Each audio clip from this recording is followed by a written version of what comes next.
Buenos días, juventud.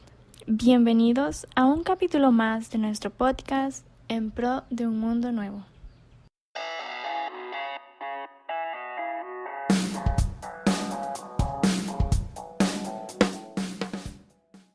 Buenos días, juventud.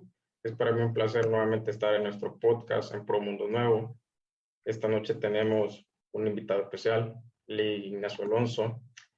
Él pues tiene una licenciatura y maestría en teología y actualmente pues está por culminar su estudio de un doctorado en educación y políticas públicas. Pues justamente la graduación de él es el viernes y pues de antemano muchas felicidades.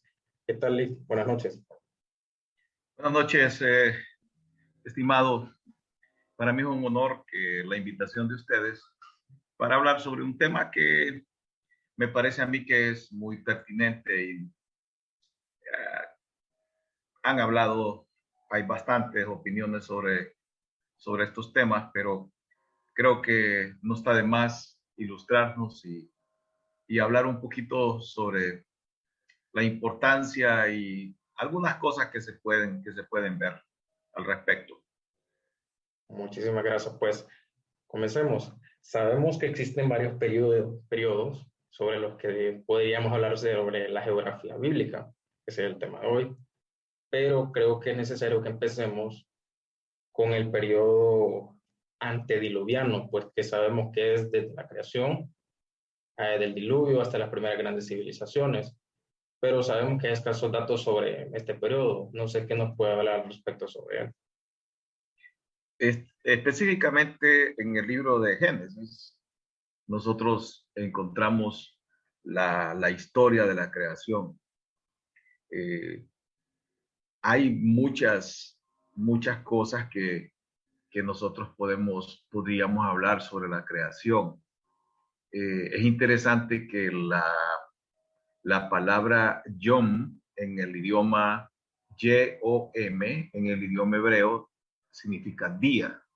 Pero la palabra día, Yom, no solamente significa día de 24 horas, puede significar también una era geológica.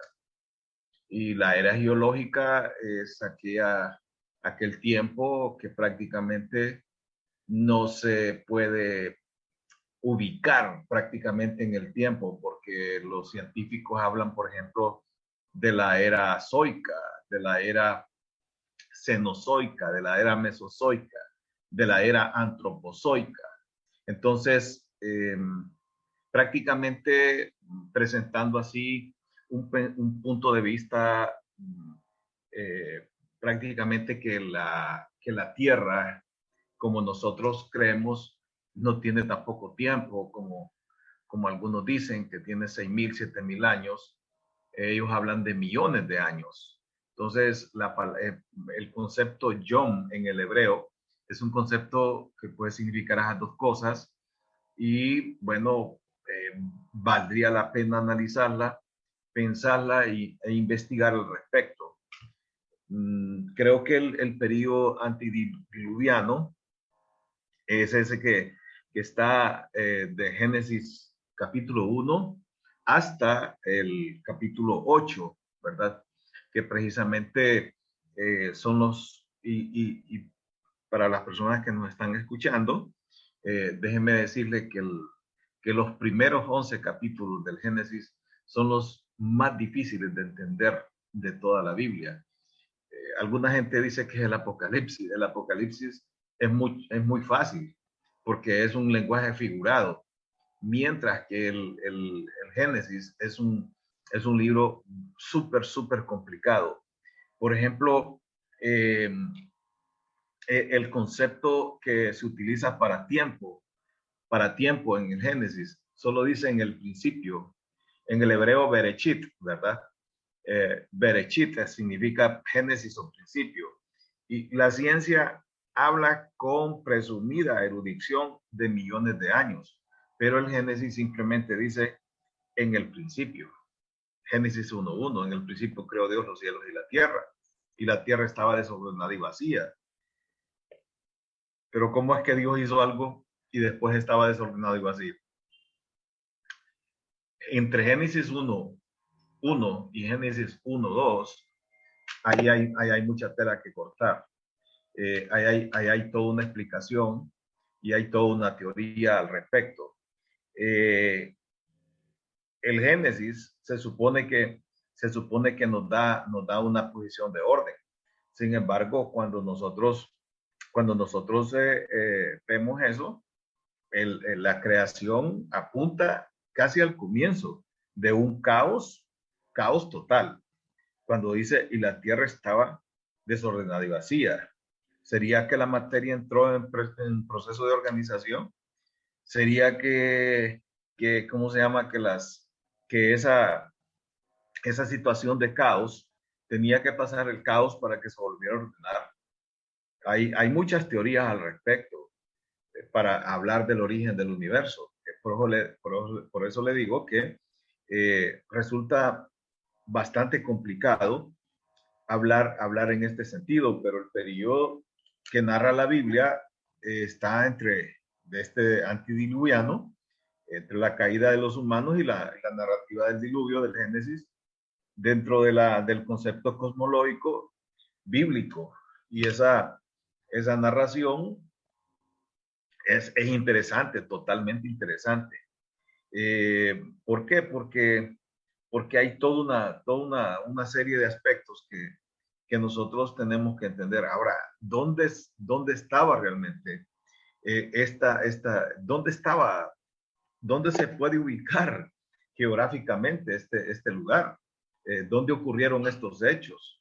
Entonces, según los estudiosos, los arqueólogos que han hecho, los antropólogos que han hecho estudios, los paleontólogos que han hecho estudios, se supone que esto se originó en la llanura del Sinar, es decir, entre los ríos Tigres y Éufrates, que se mencionan esos dos ríos, perdón, se mencionan allí justamente en el libro de Génesis. Y eso se extiende más o menos hasta las playas del Golfo Pérsico. Entonces, los estudios antropológicos, los estudios paleontológicos, los estudios arqueológicos nos dicen a nosotros, en realidad, ¿verdad? Y yo también soy bastante creyente cuando dice, por ejemplo, en el principio era el verbo, y el verbo era Dios, y el verbo estaba con Dios, y todas las cosas por él fueron hechas, y sin él nada de lo que fue hecho, ha sido hecho. Entonces, la palabra que utiliza en el griego, lo que pasa es que a veces hay malas traducciones, pero si lo quisiéramos traducir, nosotros tendríamos que traducir en los tiempos más y más remotos, en los tiempos más arcaicos, en los tiempos en donde, porque cuando usted dice en el principio, en realidad está poniendo un punto de partida. Pero la traducción correcta sería en el lugar, ni en el tiempo, ni en el espacio, en donde no podemos ubicar un acto creador. No especifica ningún tiempo establecido, No especifica tiempo. Y entonces, eso es lo grandioso, y esa es la parte que verdaderamente a nosotros nos hace pensar. ¿Sería que ese caos permitió que hubiera una organización? ¿Sería que las personas que estaban en el comienzo, ¿verdad? ¿Qué tipo de gente era? ¿Cómo era la creación de estos primeros individuos? Según los científicos, el hombre no fue creado, ¿verdad? Y según la creación, usted puede ver que el hombre no aparece primero y después crean las plantas y después crea el medio ambiente. No, más bien Dios hizo un ambiente propicio, adecuado, para que el ser humano viviera y se desarrollara y pudiera trabajar y pudiera hacer cosas extraordinarias. Entonces, en realidad, el principio, el Génesis, el comienzo, no es tan fácil entenderlo. Pero este periodo antidiluviano es muy interesante por todos los eventos que se dan, porque hay muchos eventos. Por ejemplo, el génesis del pecado, por ejemplo, ¿verdad? Cuando se habla ahí del estado primigenio que tenían Adán y Eva en el Edén, ¿verdad? Si queremos ponerlo desde el punto de vista, desde una óptica teológica, que algunos la comparten y otros no la comparten, se podría hablar que el hombre estaba en un estado de inocencia, fue puesto ahí, tenía la imagen de Dios, estaba con todo el orden y la belleza. No había ningún ser sobre la tierra que tuviera tanta belleza y tanta conexión con Dios como ellos, que habían sido puestos en ese lugar. La inteligencia que ellos tenían, el dominio que ellos tenían, porque tenían señorío, todos los privilegios que ellos tenían. Además que su extraordinaria armonía con todos los elementos que estaban alrededor de ellos era para vivir una vida justamente maravillosa, sin ningún problema, pero todos nosotros conocemos la situación y aquí por eso le digo que hay muchas cosas, en verdad hay muchas cosas.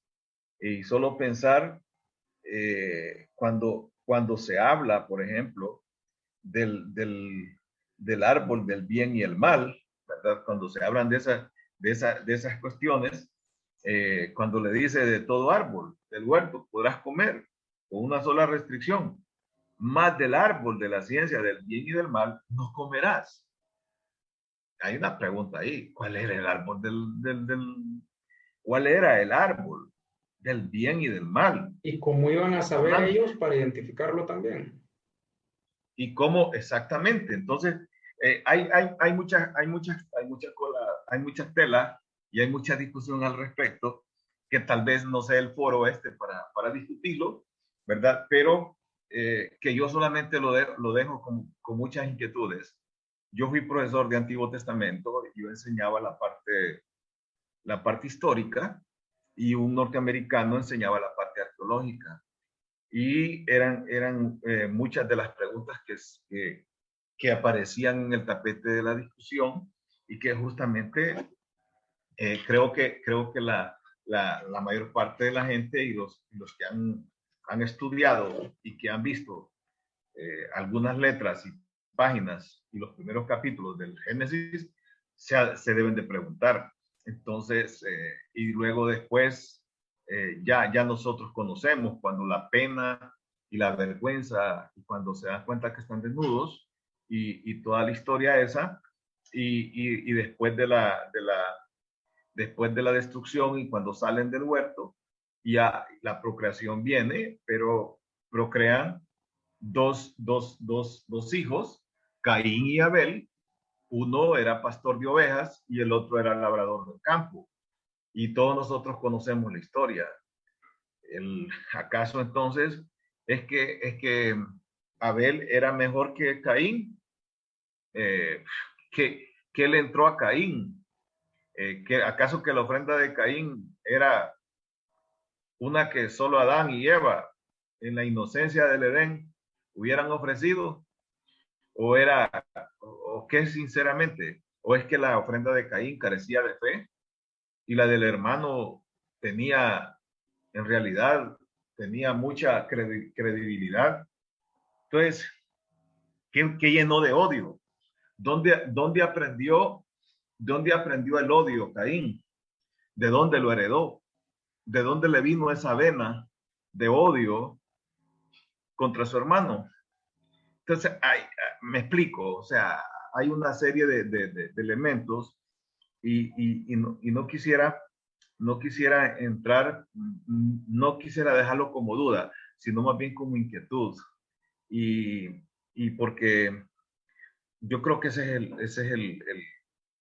es el objetivo del programa, pero sobre todo vemos un contraste marcado entre dos personas que, por un lado, uno ama a Dios y ofrece lo mejor, y otro es que acaso no amaba a Dios y no ofreció lo que realmente debía de haber ofrecido. Entonces, pero de la línea de Caín ya sabemos lo que vino, ya vemos nosotros, y que, ¿verdad? Vemos en realidad que de Caín viene una línea, ¿verdad? Que, bueno, unos son buenos y otros son malos y tienen actitudes, conductas que a veces uno puede pensar deseables o indeseables. Habría que ver cuáles son las deseables y cuáles son las indeseables. Eh, una, hay una línea de él verdad, que en realidad de la cual salieron grandes personajes, pero por el otro lado también hubo una situación bastante difícil. Entonces, yo creo que la historia esta es interesante, y este periodo, como yo le dije, bien complicado de entender. Los primeros 11 capítulos del Génesis para mí son los más difíciles de entender. Qué Y lo digo, interesante, sí, pues, perdón, estos capítulos, cómo marcan el partir de todo sin marcar un tiempo específico. Y yéndonos un poco a lo de Caín y Abel, yo he pensado que los valores intrínsecos del ser humano, pues cada quien los trae. Y hay cosas que son naturales, por ejemplo, que no deberían ser correctas, porque la maldad siempre ha existido desde sus tiempos. Aunque sería bueno agarrar el estudio para saber qué fue lo que le impulsó a hacer eso. Es una pregunta muy, muy curiosa, que la verdad que yo siento que hay que sentarse a leer, a indagar, a investigar la Biblia, dejándonos de llevar un poco de lo mágico, de lo bonito que es, y sentarnos a ser un poco más autocríticos en el estudio de la misma, porque si nos ponemos a analizar es increíble cuánta información hay, todo lo que se puede analizar y todo lo que se puede sacar de ellos, ¿no? Demasiado, pues. fíjese, fíjese que hay una línea de Caín que es Lamec, y en Lamec se repite la violencia de este muchacho de Caín. Y hay un canto de guerra en Génesis 4:23 que dice: Ada y Sila, oíd mi voz, mujeres de Lamec, escuchad mi dicho, que un varón mataré por mi herida y un joven por mi golpe. Si 7 veces será vengado Caín, Lamec en verdad 70 veces, 7 lo será. O sea, había una cuestión, había una cuestión completamente de violencia. Hay dos lecciones que se pueden sacar de este breve registro de estas líneas. Uno, que la civilización material no es un don divino, sino un desarrollo puramente humano. Es decir, nosotros a veces pensamos que las construcciones, los edificios, los puentes, las obras de infraestructura son cuestiones de tipo divino, y es una cuestión netamente que pertenece a la cultura, a la civilización, a las civitas, ¿verdad? Entonces, y lo otro es que la civilización no es religión, ni sustituto de ella.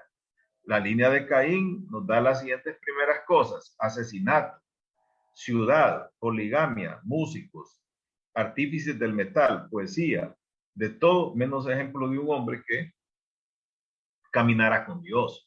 Entonces, nosotros vemos, entonces, no siempre entonces el desarrollo es símbolo de que una persona anda bien con Dios, o que realmente es un iluminado, ¿verdad? El progreso, no siempre el progreso es desarrollo espiritual, no siempre.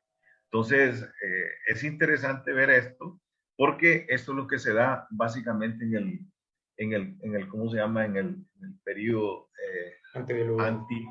antidiluviano, del cual podríamos seguir hablando más, pero me imagino que tendríamos que pasar a un siguiente tema según el plan que tiene. Para culminar un poquito de este periodo, podríamos poner a Caín como el primer rebelde de la historia. Sí, podríamos decir, pero a veces no podría ser como bien drástico en juzgar, porque yo siempre estoy pensando desde la herencia de pecado y esa tendencia del ser humano. El ser humano es inmensamente creativo para pecar, pero también es inmensamente necesitado de un ser superior, ¿verdad? O sea, por un lado, tiene todo para pecar, pero también por el otro lado, fue creado con una necesidad inmensa y un vacío del cual él tiene que llenar, y eso solamente lo puede llenar Dios. Entonces, básicamente, creo que tenemos que entender esa dimensión del hombre, del ser humano, para ver esa situación. Pero la calamidad, el ostracismo, el aislamiento, la incomunicación, la soledad, la desesperanza que cundió a Abel, lo hacen ser una persona desdichada y perdón, a Caín, lo hacen ser una persona desdichada y completamente lapsaria, caída, ¿verdad? Entonces, ese tipo de cosas no resulta tan fácil para heredar a una sociedad que hasta el día de hoy tiene repercusiones y tiene prácticas iguales, similares, porque los hermanos contra los hermanos, la familia se vuelve contra la familia muchas veces. Es decir, que hay una serie de aspectos que se vienen repitiendo, de historias que se vienen repitiendo a través del tiempo. Entonces, básicamente, eh, pues la cuestión de la vida de estos seres humanos, nosotros lo ubicamos ahí. Los historiadores, hay historiadores que decir que ponen este periodo del año 4004 al 2348 antes de Cristo, y lo ubican, como le dije, en ese lugar de la llanura del Sinar, entre los ríos Tigres y Éufrates, y allí donde se cree que comenzó todo esto. Pero es que, mire Luis, si usted va a leer las historias y los comienzos de las civilizaciones, siempre hablan de parecido al relato de la creación. Entonces, es interesante. Hay muchísimos temas Sí, que son fascinantes, sí, pero que igual, demasiado. ¿verdad? Okay. Lastimosamente el tiempo aquí es un poco limitado. Solo me queda una inquietud, pues que no es ahorita. Caín como objeto utilizado, pues, divinamente para sociedades también. Un ejemplo de lo que no se debe hacer. No sabemos. Misterio. Sí, sí. Lo que pasa es que es como es el modelo que no se debe seguir. Es el modelo inapropiado, inadecuado. Es el Y todo modelo. dentro de un plan divino, que a la larga, Sí. pues, se cumple, desdichado, pero igual se cumple. Pues, bueno. Ya creo que sí se aclaró un poco lo que el proceso antediluviano, perdón, periodo, y creo que es bueno que también toquemos del postdiluviano, que este sabemos que abarca desde el diluvio hasta los llamamientos de Abraham. Y pues este registro provee información sobre los hijos de Noé y de la distribución de ellos. Sí, sí, en realidad el diluvio, ¿verdad? Propiamente el postdiluviano, ¿verdad? Que como todos nosotros sabemos que Noé, ¿verdad? Construyó el arca, que el arca reposa, se supone que en el monte Ararat, ¿verdad? Que el arca tenía y Noé recibió justamente las medidas correctas para que pudiera, pues, preservar la, la raza, preservar los animales, para que no se perdieran las especies, etcétera, etcétera. Ahora, ahí es donde Genaro botó a la mula, ¿verdad? Eh, y una pregunta que siempre me hice, y los científicos también se hacen, ¿fue el diluvio total o fue parcial? Es una pregunta bien interesante, ¿verdad? Usted se me adelantó al Ajá. listado que siempre hago para cada invitado, porque esa pregunta yo me la hacía antes de inclusive invitarlo a usted, y es algo que siempre me he marcado. ¿Fue parcial en la Tierra o solo fue por un, qué puedo decir?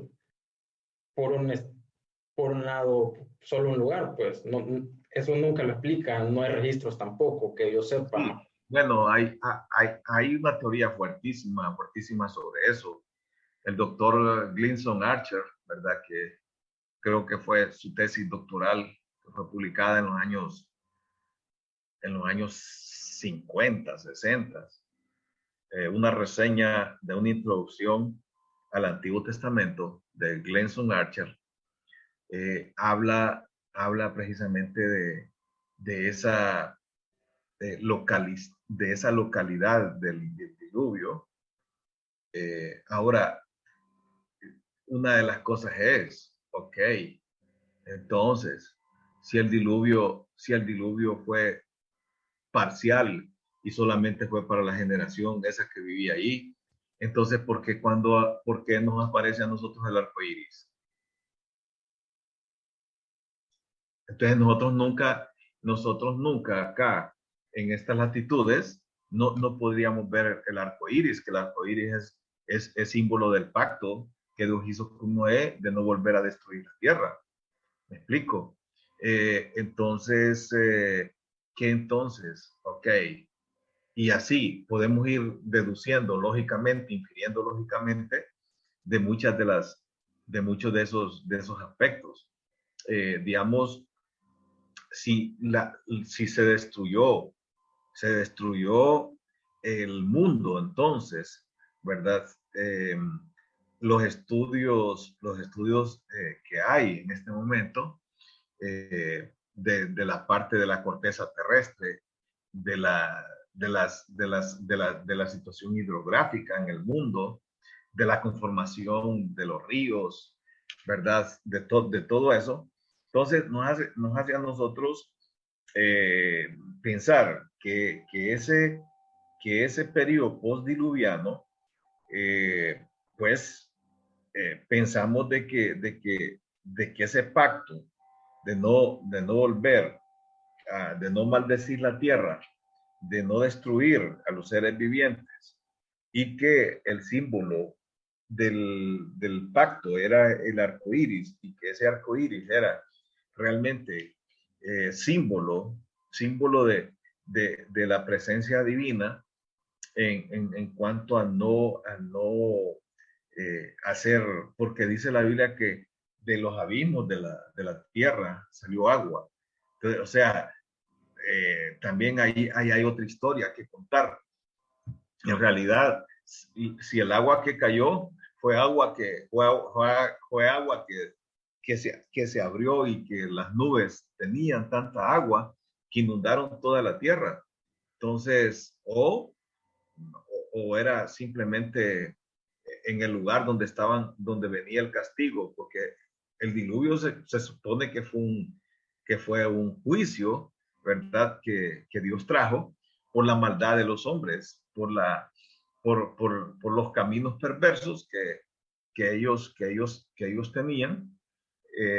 No todos, ¿verdad? Porque ahí tenemos a un hombre que caminó con Dios y Dios se lo llevó, ¿verdad? Dios se lo llevó.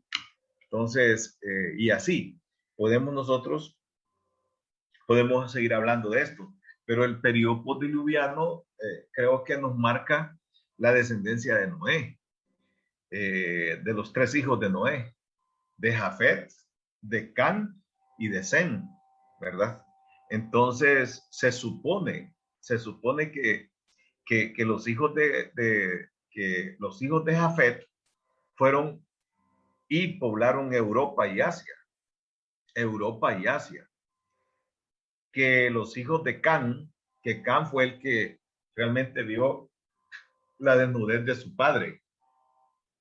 Y ahí hay otro tema interesante, porque también se cree que, por ejemplo, Can, cuando dice que vio la desnudez de su padre, perdón, fue que tuvo relaciones sexuales con él.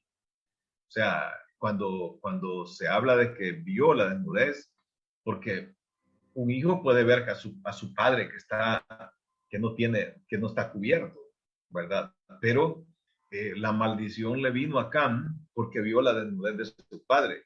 Y generalmente la palabra, la palabra para relación sexual en el Antiguo Testamento es la palabra conocer. Conoció y la conoció. Entonces, allí cuando dice vio, en realidad fue que a lo mejor sí, como su padre estaba en un estado de ebriedad y estaba en un estado de inconsciencia, probablemente, y no lo maldijo en el mismo momento, sino que probablemente lo maldijo cuando él ya se dio cuenta de la gran, del gran problema que este muchacho causó. Entonces se supone que los descendientes de Cam fueron los que poblaron el sureste asiático y África. Y África. Y ahí hay otra pero una gran teoría al respecto, ¿verdad?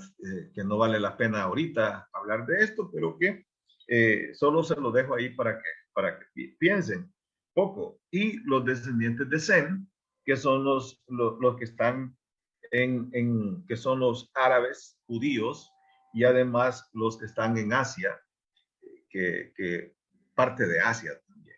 Entonces, esas tres branches o esas 3 ramas, esas tres descendencias, prácticamente son las que están allí, ¿verdad? En condiciones bastante cuestionadas. Pero también es interesante porque nos habla que de estas descendencias vino un cazador, un hombre importantísimo en la historia llamado Nimrod. En Génesis capítulo 10 nos habla de un personaje que se llama Nimrod. Y no se puede hablar de Nimrod sin hablar el tema de la Torre de Babel. Y la Torre de Babel no era una simple torre, no era más que la rebelión, no era más que el odio y la prepotencia del ser humano por llegar al cielo, por saber que hay más allá de las nubes, o que hay más allá, ¿verdad? Para estar más alto. O sea, Babel significa confusión y llegar al cielo. Y este Nimrod es interesante, que era nieto de Can, ¿verdad? Nieto de Can. Este personaje que vio la desnudez de su padre y que ¿cómo se llama? Recibió una maldición por eso.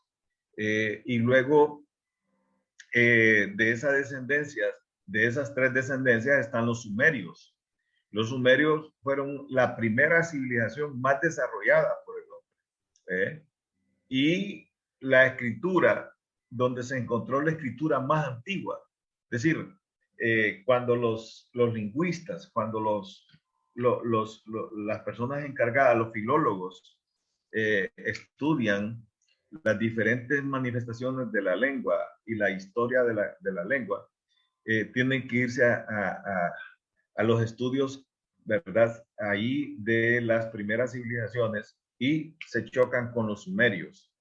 Y después encontramos a los semitas, que estos semitas fueron los que conquistaron Sinaí, el Sinaí tempranamente, y se organizaron ahí el reino de Akkad, bajo Sargón I. Esta civilización de los semitas llegó hasta el Mediterráneo. Y es interesante porque de ahí encontramos otros grupos, otros pueblos. Están los amorreos, toda esa meseta del este del Jordán, ahí estaban ubicados los semitas, o sea, los árabes, los palestinos, los que realmente estaban, tenían una ascendencia y una descendencia en toda esa región. Así que esta generación postdiluviana, ya allí, si lo quisiéramos ubicar en una dispensación, podríamos hablar del gobierno humano, ¿verdad? Primero hablábamos de la inocencia, después de la conciencia, ya cuando Adán y Eva salieron del jardín del Edén. Pero esto lo que estoy exponiendo es una teoría, no es realmente, puede ser refutada y puede ser completamente derribada por otros argumentos.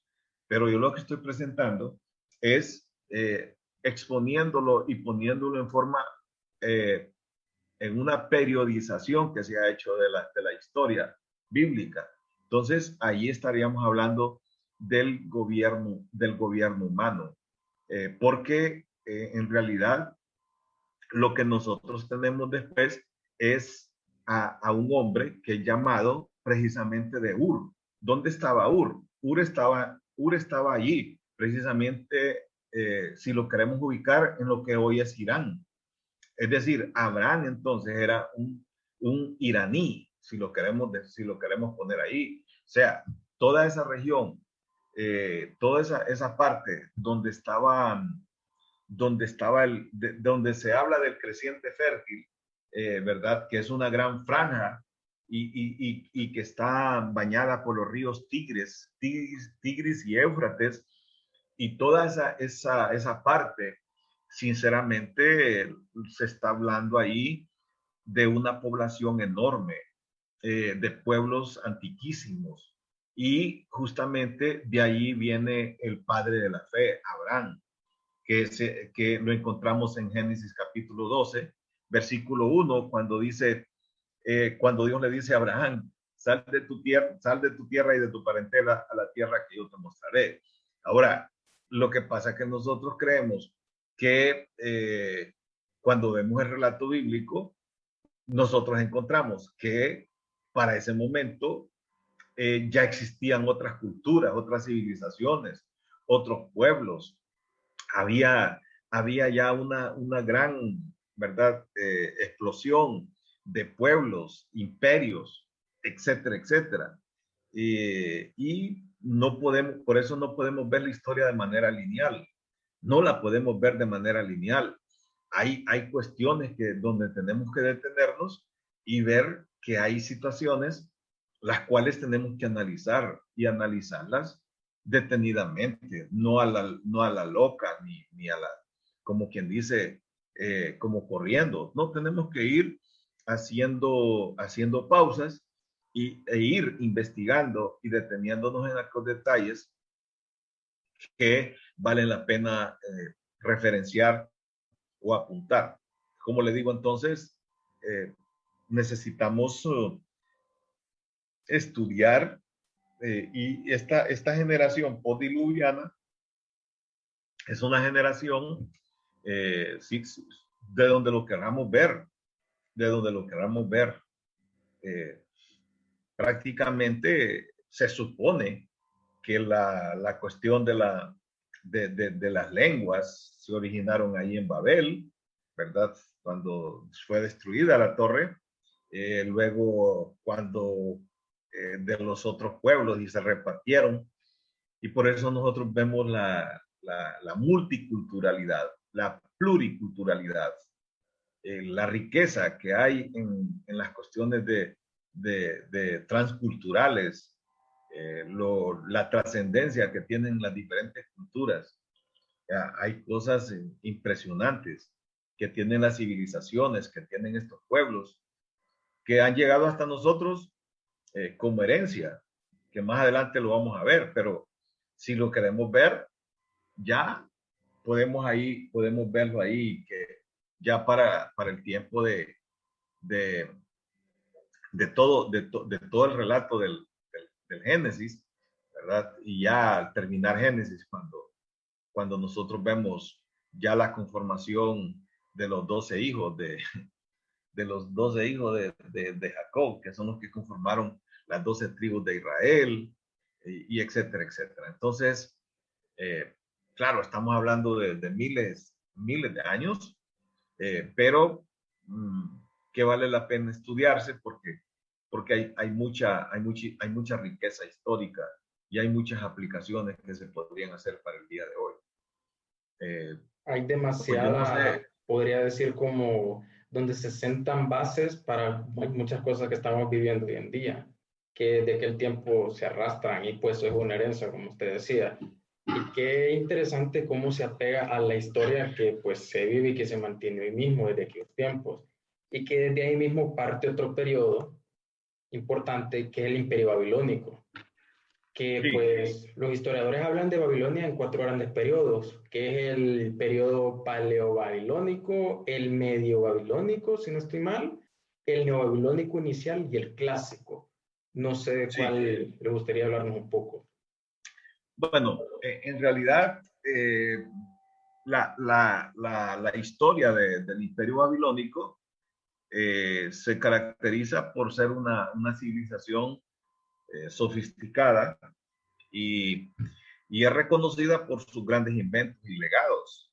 Por ejemplo, la matemática avanzada, el álgebra, el calendario lunar, la astronomía, otras cosas.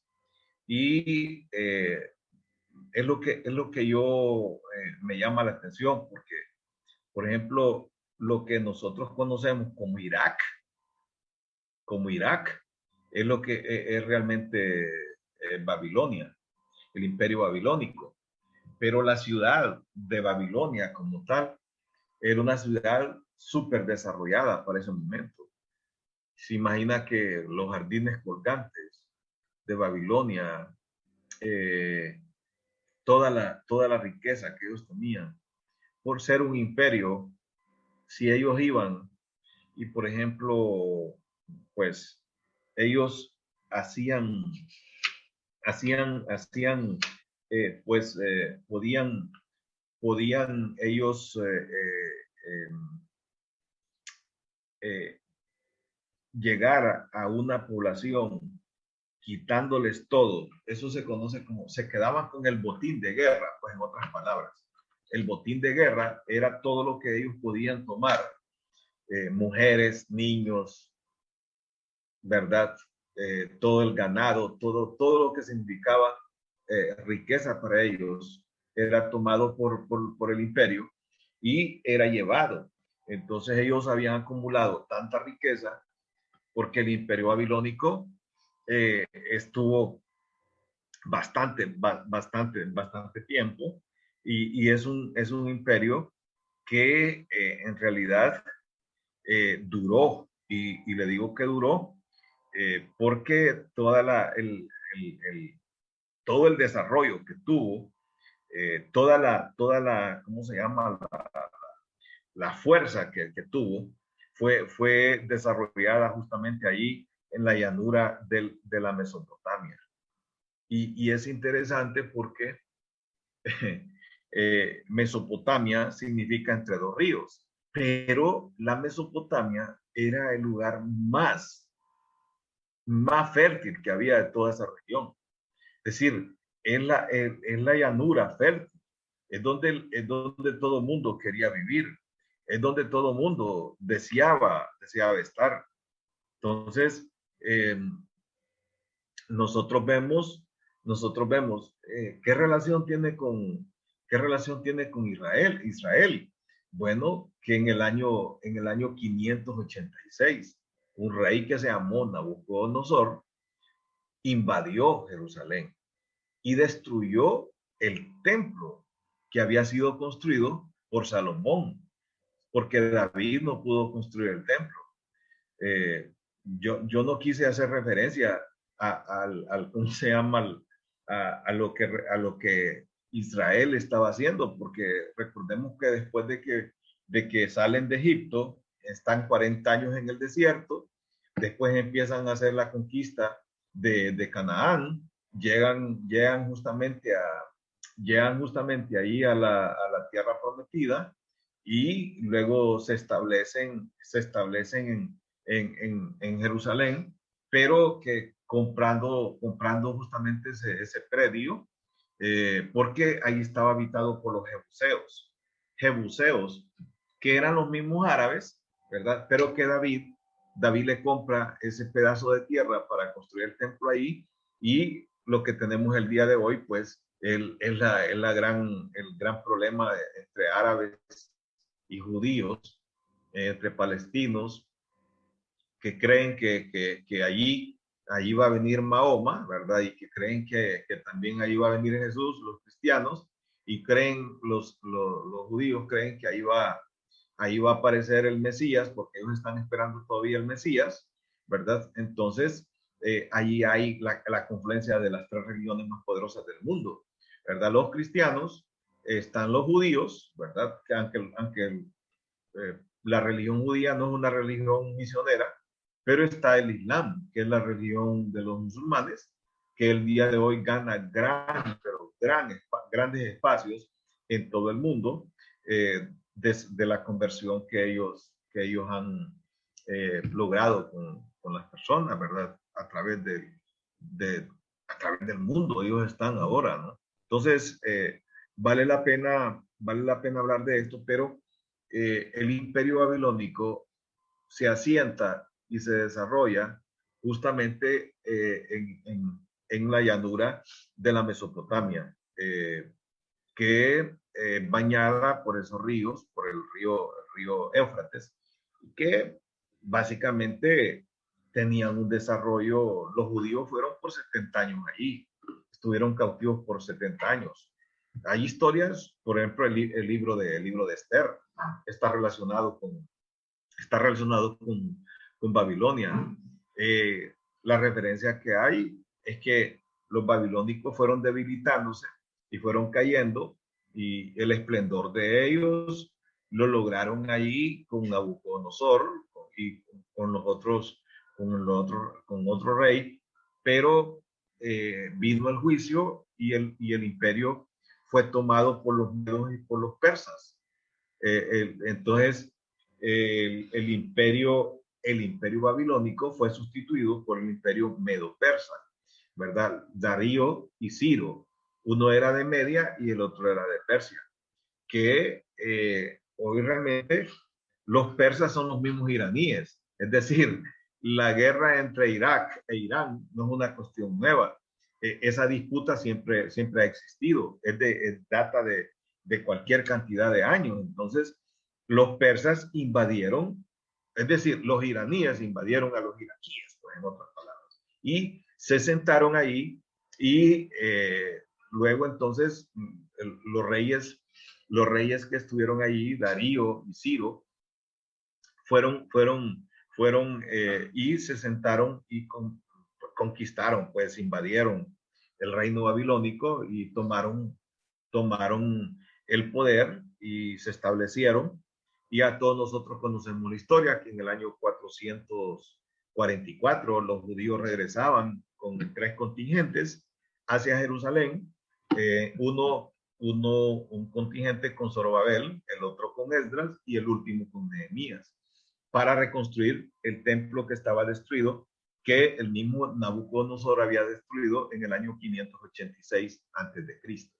Entonces, de allí, del templo de Jerusalén, que era un majestuoso templo que Salomón había construido, y que era como quien dice el orgullo, y era el prestigio, era como quien dice las Torres Gemelas de aquel tiempo, ¿no? Porque La hora representaba el magnífica poder de aquellos económico, tiempos. social y comercial, sí, y el poderío económico del reinado de Salomón, pero que todos nosotros conocemos que duró poco, ¿verdad? Porque justamente el cuando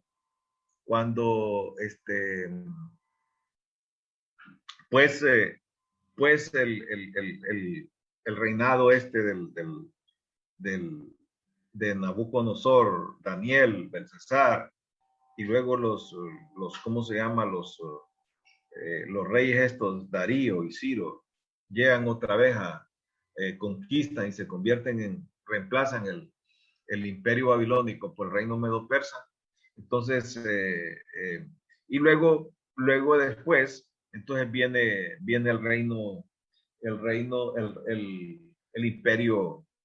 el imperio griego con Alejandro. Y finalmente el imperio griego termina con la muerte de Alejandro, pero Alejandro construye Alejandría en Egipto, era como quien dice la Atenas del otro lado, ¿verdad? Porque Alejandría reunió a más de 71 ancianos que fueron los que tradujeron la Biblia del hebreo al griego, y esa Biblia se conoce como la Septuaginta, es decir, Septuaginta de 70 ancianos que eran expertos en el idioma hebreo y en el idioma griego. Y luego entonces los romanos, ¿verdad? Que son los que ellos pues toman el poder y se se establecen en todas las provincias y así hasta llegar a la muerte, al nacimiento de Cristo, que Jesucristo nació durante el Imperio Romano, ¿verdad? Pero creo que hay mucha cosa ahí. Por el tiempo, tal vez no nos podemos meter a más detalles de los periodos de mayor esplendor del Imperio Babilónico, pero el Imperio Babilónico es un imperio que estuvo muy relacionado en la historia de supervivencia de Israel como nación. Es que creo que tendríamos que apartar todo un capítulo para hablar de este imperio, porque hay tanto de dónde sacar, tanto donde hablar, tanto detalle histórico, llamémosle así, que hasta el día de hoy se sigue viendo, lo que usted nos mencionaba, los conflictos que hasta hoy en día continúan a partir de ahí, y qué interesante, pues, que hasta el día de hoy se sigan marcando. Pasando de este imperio, también tenemos el imperio asirio, que Sí, pues son cuatro periodos distintos, pero que se parecían mucho a la de Babilonia, pero tengo entendido que se diferencian dos aspectos importantes, que quiero que es lo que más recalquemos un poco. El número uno era que el rey y no el sumo sacerdote era supremo, y el segundo que la cabeza de su religión era un dios nacional, Asur o Ashur, cuyo sumo sacerdote y representante era el rey. No sé, nos puede hablar de... sí. Para hablar del imperio asirio, entonces, para los que nos están escuchando en este momento, asirio, no sirio, asirio, ¿verdad? A-S-I-R-I-O, asirio. Es, es un imperio que se desarrolla justamente en la primera mitad del primer milenio antes de Cristo, justamente. Y luego, básicamente, el imperio asirio eh, es la historia de la Mesopotamia, justamente, eh, abarcando eh, dos áreas. El triángulo de Asiria, es decir, nos, casi todos nosotros hemos oído hablar de Nínive, cuando aquel profeta que se embarca ahí en Jafo es un puerto que está ahí en Tel Aviv, ¿verdad? Yo tuve la oportunidad de estar ahí en Tel Aviv, a orillas de Tel Aviv, está el puerto de Jafo. que en la Biblia dice Jope, ¿verdad? Pero realmente el nombre correcto es Jaffa. Y allí se embarca y entonces allí a orillas del Mediterráneo, es el Mediterráneo justamente, el mar Mediterráneo. Y se va para Nínive porque Dios le dio un mensaje para la ciudad de Nínive que iba a ser destruida por el pecado que había. Pero todos nosotros conocemos la historia que empezó una gran tormenta y una gran situación ahí de problema en alta mar y ya nosotros sabemos eso. Pero Nínive justamente pertenecía al imperio asirio, ¿verdad?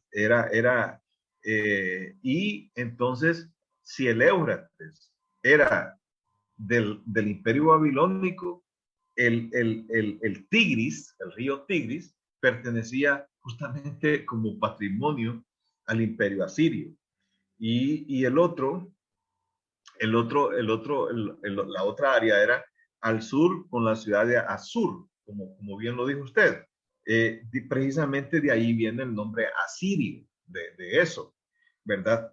Entonces, ese reino asirio no son más que los iraníes, son los iraníes, ¿ya?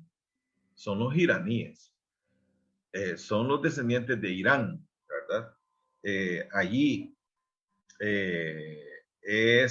son son los parientes de Abraham, ¿verdad?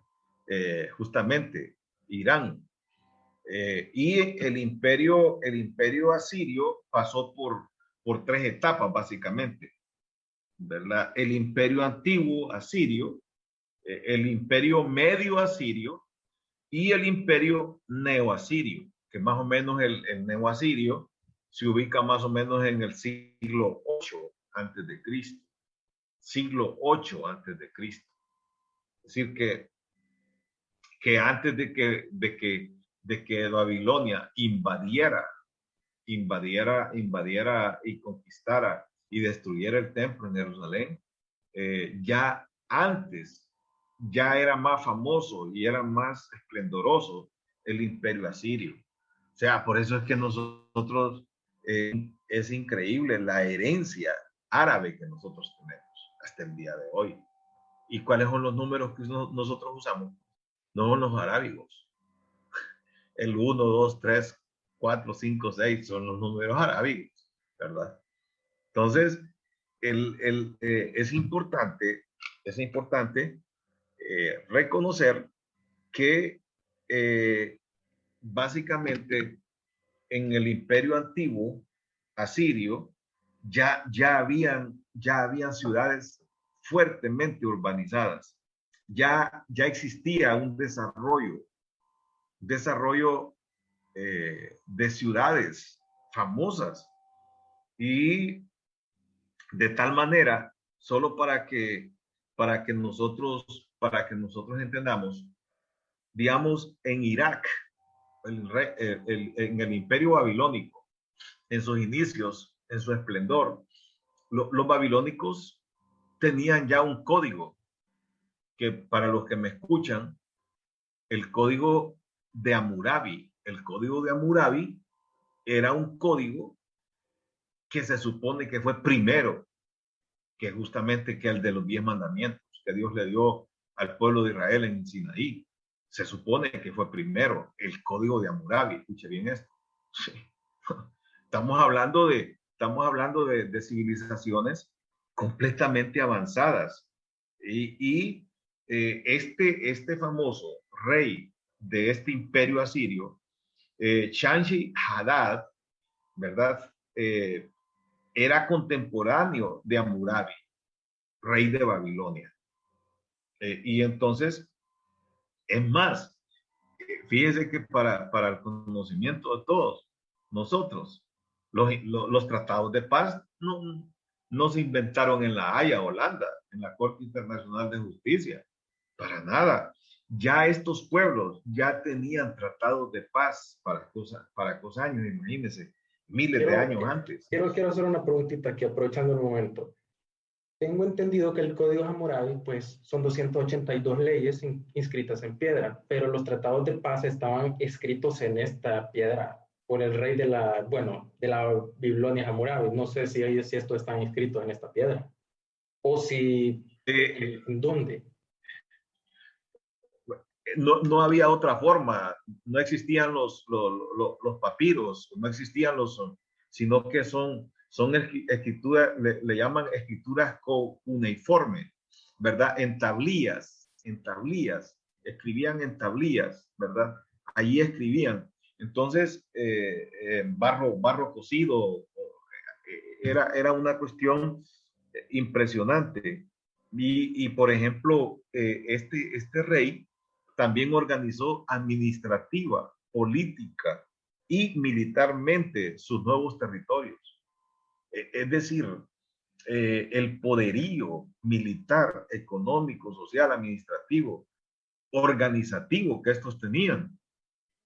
Yo estoy más que seguro que los romanos no fue que lo inventaron ellos, y los romanos tuvieron una influencia directa, ¿verdad? Tanto de griegos como de estos pueblos que estaban mucho más acá del medio oeste, del medio oeste, ¿verdad? Lo que nosotros llamamos Medio Oriente, ¿verdad? Que va mucho más allá. Entonces, porque nosotros pensamos, anda en Medio Oriente, dice, y cuando dice la gente anda en Medio Oriente, solo habla de Israel, pero Medio Oriente es toda una cantidad de territorio que abarca Irán, Irak y toda una vastedad de tierras ahí y de mar y de ríos que están ahí. Entonces, luego el imperio medio asirio, ya hay otros reyes que están ahí, pero como siempre, ¿verdad? Los reyes, cada uno va llegando y va construyendo sobre lo que otro va dejando. Es decir, es como cuando nosotros vamos a Copán Ruinas, y en Copán Ruinas vemos que el último rey que estuvo ahí fue 18 Conejo, pero 18 Conejo, él lo construyó sobre lo que otro rey había construido. Entonces, y nosotros, pues esa es la tendencia del ser humano, ¿verdad? Cuando llega a una institución, quiere o borra lo que otro hizo o construye sobre lo que otros hicieron. Entonces, lo mismo pasaba con estos grandes imperios.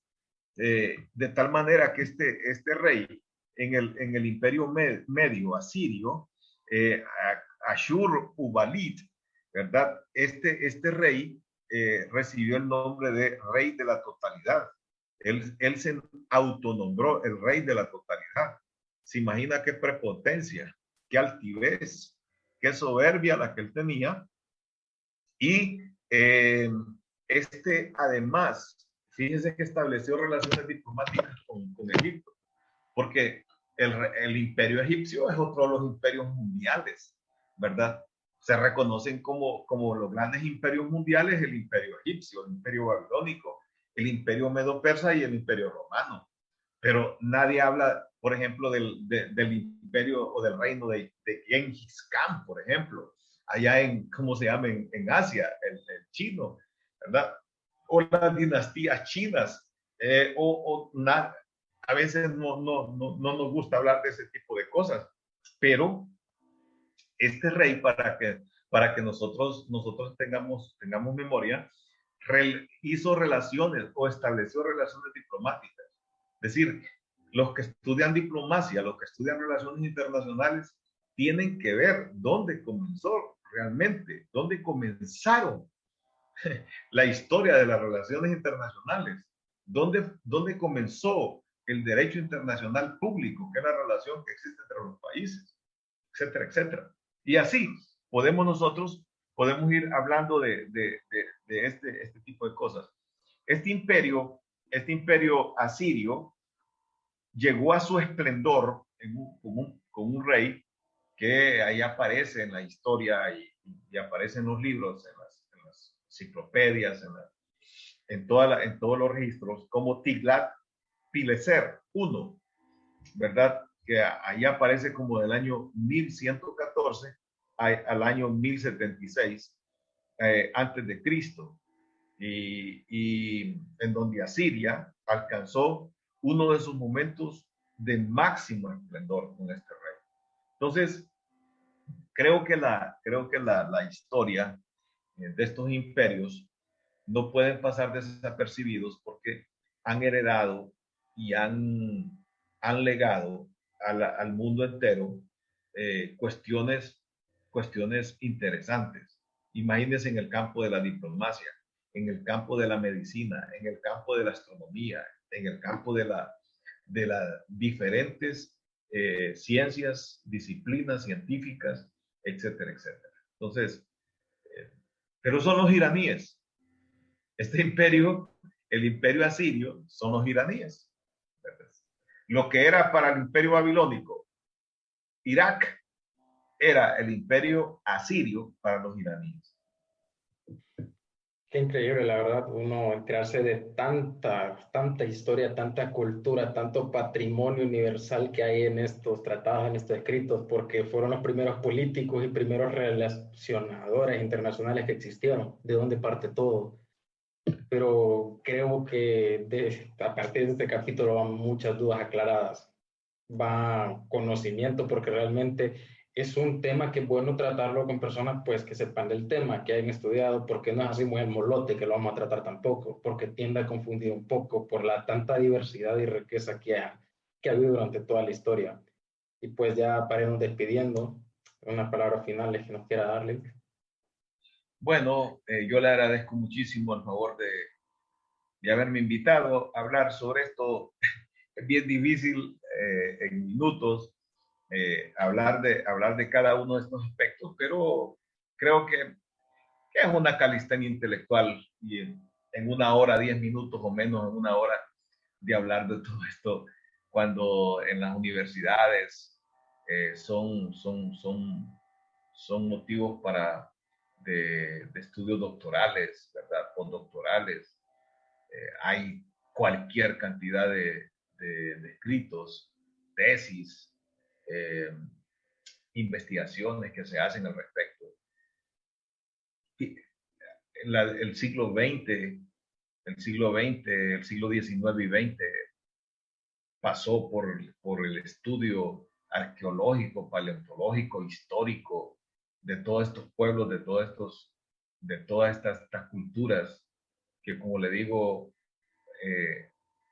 han legado y han heredado muchas de las cosas que nosotros estamos haciendo hasta el día de hoy. El favor de su atención. Comenzamos ahí. No tenemos un comienzo. Para mí no tenemos un principio porque Dios no tiene principio ni tiene fin. Entonces, pero cuando dicen el principio creó Dios, los cielos y la tierra, ¿verdad? ¿De dónde comenzó? Lo que está diciendo es que en el principio, pero ¿qué principio? Y cuando nosotros vemos todas las posibilidades del ser humano, desde la dispensación de la inocencia, de la conciencia, del gobierno humano, de la promesa, cuando Dios le dice a Abraham que él es un estéril, ¿verdad? Pero que de él va a salir una nación poderosa y que todas las arenas del mar no se van a comparar, ni las estrellas del cielo se van a comparar con la descendencia de él, es una cuestión insólita, que no se puede creer. Cuando tiene una mujer que ya no tiene ninguna posibilidad de parir y nace Isaac, pero también él se había llegado a la esclava, Agar, y que nació Ismael, y de ahí vienen los ismaelitas, los árabes, y del otro grupo vienen justamente los semitas, los israelitas, ¿verdad? Y que se disputan el poder en el mundo el día de hoy.